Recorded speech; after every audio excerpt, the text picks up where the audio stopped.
I'm Phil Peters. I teach economics at Gahanna Lincoln High School outside Columbus. I'm here in Cleveland with 100 other of my fellow teachers. And in our classes, we encourage our students to follow the current economic events. And our students read divergent and politicized opinions and news stories. Chairman Bernanke, does the Federal Open Market Committee hold divergent views?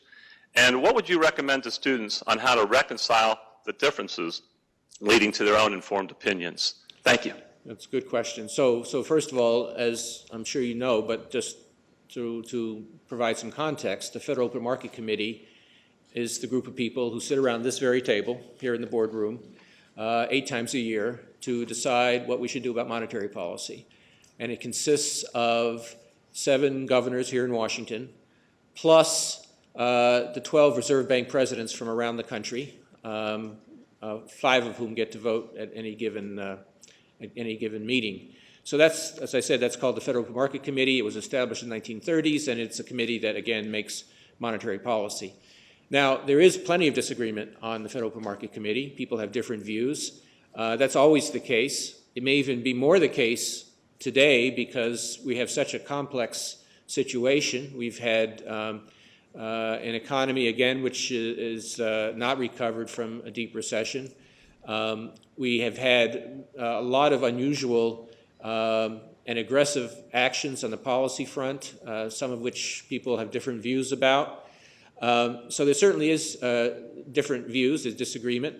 My attitude about that is that if 2 people agree on everything all the time, then one of them is redundant.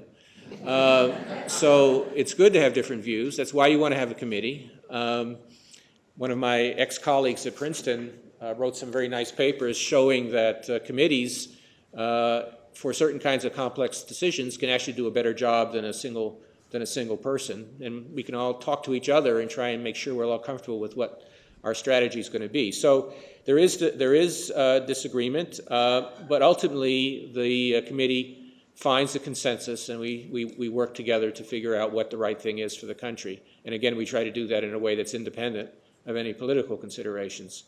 Now, for your students broadly, let me just be frank here. I think that one thing that's unfortunate is that people are becoming more and more listening only to the side of the argument that they already believe in, right? So there's not enough, if you're conservative, you listen only to conservative media. If you're liberal, you listen only to liberal media. I think it's really important, and I'm sure you all agree that we hear both sides of the story, that we listen to all different points of view, that we use critical thinking to try to figure out what we believe and what's right. We investigate, we do research, we get the facts. That's the way forward. Just taking extreme positions and shouting at each other is not going to get us anywhere. What we need to do is have students, and you as teachers are one of their primary sources for this, who are open-minded and critical and willing to think about a variety of perspectives. So disagreement's a good thing. It creates new ideas. It forces people to look at all the sides of a question. But your students should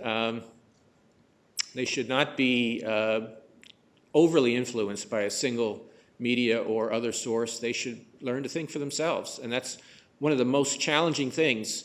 And while I know it's really important to get good test scores and all that kind of thing, thinking for yourself, that's something that people will have for your whole life if you can help your kids get there.